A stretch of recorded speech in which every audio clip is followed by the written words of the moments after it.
Aghori Srinivas funding topic తెరపైకొస్తుంది. Lakshmi construction పేరుపై car registration అయింది. అఘోరి ఉపయోగిస్తున్న కారు వివరాలను పోలీసులు ఆరా తీస్తున్నారు. నెంబర్ ప్లేట్ లేకుండా ఎందుకు తిరుగుతున్నాడంటూ ఎంక్వైరీ చేస్తున్నారు. అయితే అఘోరికి ఆ కారు తమిళనాడుకు చెందిన ఓ పార్టీ నాయకుడు గిఫ్ట్ గా ఇచ్చినట్లు గుర్తించారు. ఈ నేపథ్యంలో అఘోరికి ఫండింగ్ చేస్తుంది కూడా ఆ నాయకుడే అని పోలీసులు అనుమానిస్తున్నారు.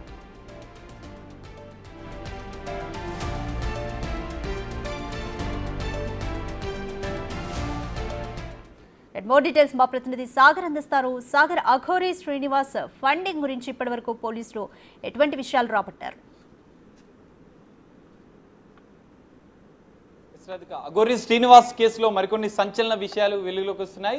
మోకిలా పోలీసులు ఒక మహిళను తాంత్రిక పూజల పేరుతో మోసం చేసిన కేసులో అరెస్ట్ చేసి రిమాండ్కి తరలించిన విషయం కూడా తెలిసిందే. ఇదే కేసులో అఘోరి కారును సీజ్ చేసిన పోలీసులు అసలు అఘోరి శ్రీనివాస్ వెనుక ఎవరున్నారు, అసలు అఘోరికి కారు గిఫ్ట్ ఇచ్చింది ఎవరు అన్న కోణంలో కూడా విచారణ చేసినట్లుగా కూడా తెలుస్తుంది. ఆ విచారణ కొన్ని కీలక అంశాలు కూడా వెలుగులోకి వచ్చాయి.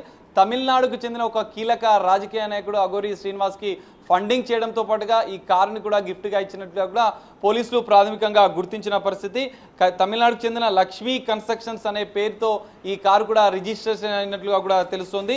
కారు నెంబర్ TN19BU 6939గా కూడా పోలీసులు గుర్తించారు. అఘోరి శ్రీనివాస్ ఉపయోగిస్తున్న కారుని అదే తమిళనాడు లక్ష్మీ కన్స్ట్రక్షన్స్ పేరుతో ఉన్నటువంటి ఆ కారు పేరు లక్ష్మీ కన్స్ట్రక్షన్ పేరుతో ఉన్నట్లుగా కూడా గుర్తించారు. అయితే ఈ లక్ష్మీ కన్స్ట్రక్షన్స్ అనే సంస్థని కూడా ఒక తమిళనాడుకు సంబంధించిన కీలక రాజకీయ నేత నిర్వహిస్తున్నట్లుగా కూడా పోలీసులు గుర్తించిన పరిస్థితి. అయితే అఘోరికి కారును గిఫ్ట్ చేయడంతో పాటుగా అఘోరి 2 తెలుగు రాష్ట్రాలతో పాటుగా దేశవ్యాప్తంగా పర్యటించిన విషయం కూడా తెలుస్తుంది. మొత్తం తనకు అంటే కారుకు పెట్రోల్ డీజిల్తో పాటుగా ఆమె పర్యటించడానికి పూర్తి ఖర్చులను ఆర్థిక సహకారం కూడా అదే తమిళనాడుకు సంబంధించిన రాజకీయ నాయకుడు సహకరించినట్లుగా కూడా పోలీసులు ప్రాథమికంగా గుర్తించిన పరిస్థితి.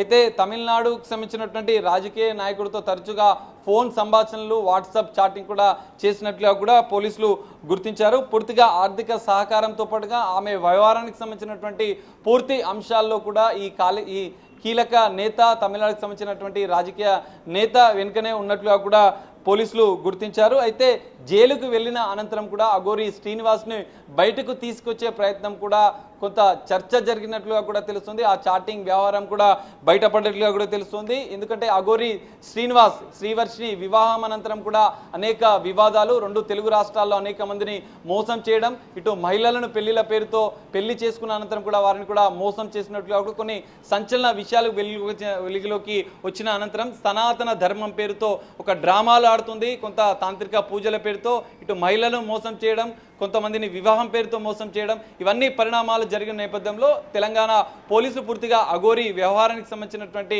అంశంపైన ఫోకస్ పెట్టారు. మోకిలా పోలీసులు FIR చేసిన నేపథ్యంలో ఆమెని ఉత్తరప్రదేశ్లో అదుపులోకి తీసుకొని రిమాండ్ తరలించిన నేపథ్యంలో ప్రస్తుతం చెంచల్గూడ జైల్లో అఘోరి శిక్షణ అనుభవిస్తుంది. చెంచల్గూడ జైల్లో ఉన్న నేపథ్యంలో జైలు నుంచి బయటికి తీసుకొని మొత్తం అఘోరికి మొదటి నుంచి పర్యటిస్తున్నప్పుడు అనంతరం కూడా ఆమెకు ఆర్థిక సహకారం అందించడం, కారుని గిఫ్ట్గా ఇవ్వడము, మొత్తం పర్యటనలకు సంబంధించినటువంటి అంశాల్లో కూడా ఆమెకు పూర్తిగా సహకరించడం వెనుక తమిళనాడుకు సంబంధించిన కీలక రాజకీయ నేత ఉన్నట్లుగా కూడా గుర్తించిన పోలీసులు ఆ రాజకీయ నేతతో కూడా ఫోన్లో మాట్లాడినట్లుగా కూడా తెలుస్తుంది. ఎందుకు అఘోరికి ఈ విధంగా సహకరించారు, ఎందుకు కారు గిఫ్ట్గా ఇచ్చారు, ఏమైనా పూజలు చేపించుకొని లబ్ధి పొందేందుకు ఏమైనా కుట్రలు పన్నుతురా అన్న కోణంలో కూడా పోలీసులు విచారిస్తున్నట్లుగా కూడా తెలుస్తుంది. అఘోరి శ్రీనివాస్ వెనుక ఇన్ని రోజులు ఒక కీలకంగా ఎవరు ఉన్నారనేది కూడా కొంత సస్పెన్స్ నెలకొన్న నేపథ్యంలో ఈ అంశం వెలుగులోకి రావడంతో ఒక క్లారిటీ వచ్చిన పరిస్థితి కూడా మనకు కనిపిస్తుంది.